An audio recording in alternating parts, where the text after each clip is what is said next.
Selamat pagi semua. Kita ketemu lagi membahas tentang teori komunikasi, ciri dan fungsi teori komunikasi. Saya Leila Monaganem. Teman-teman, teori itu bagaikan peta jalan.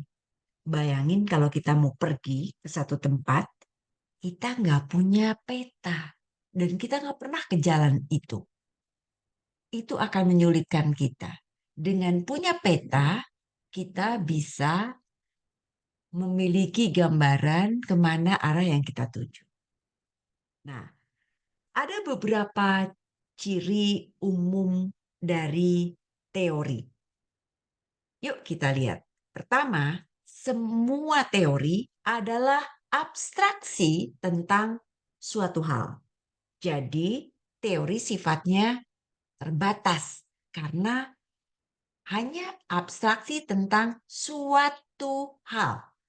Misalnya tentang radio, tidak dapat sepenuhnya dipergunakan untuk menjelaskan hal-hal yang menyangkut tentang televisi.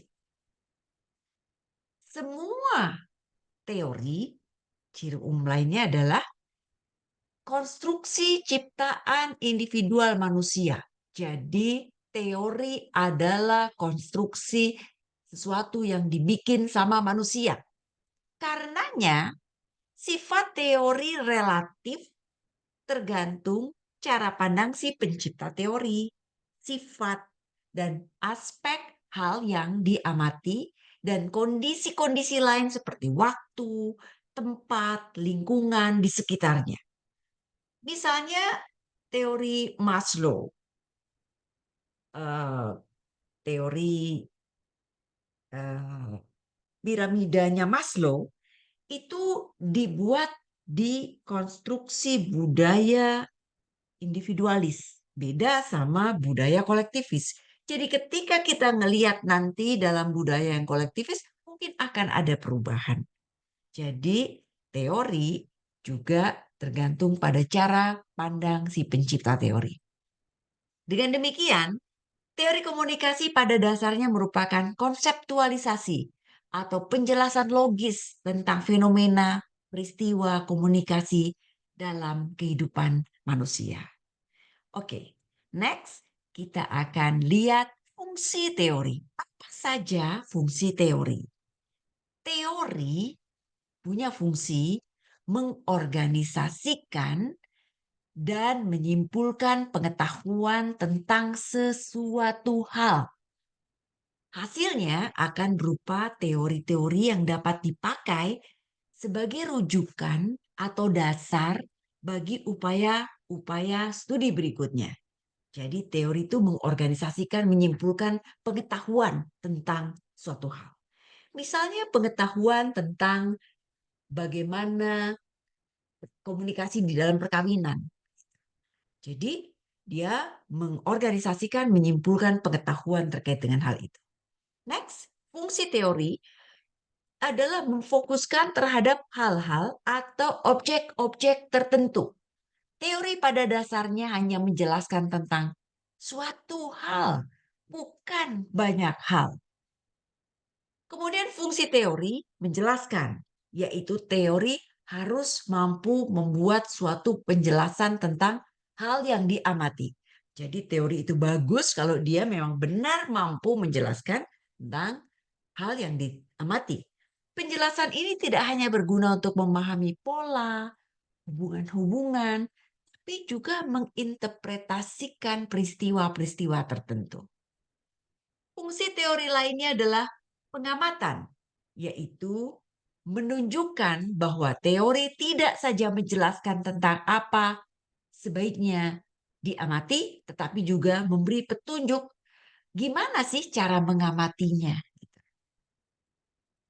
Fungsi teori adalah juga heuristik atau heurisme, mampu merangsang penelitian dan upaya-upaya penelitian selanjutnya.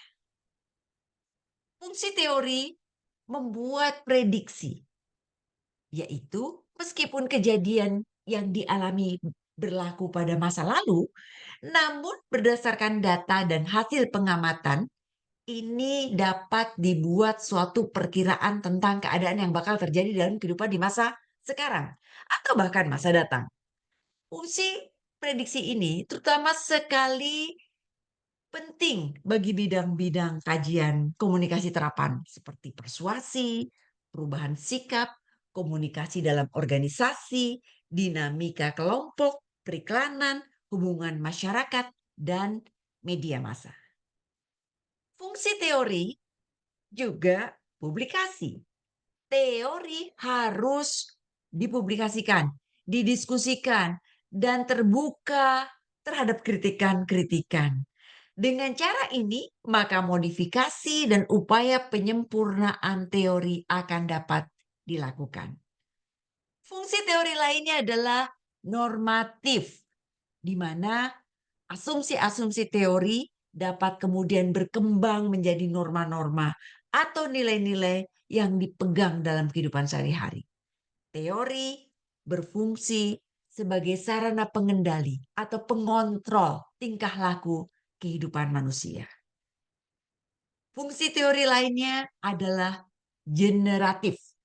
Menurut pandangan aliran ini, teori juga berfungsi sebagai sarana perubahan sosial dan kultural, serta sarana untuk menciptakan pola dan cara kehidupan yang baru.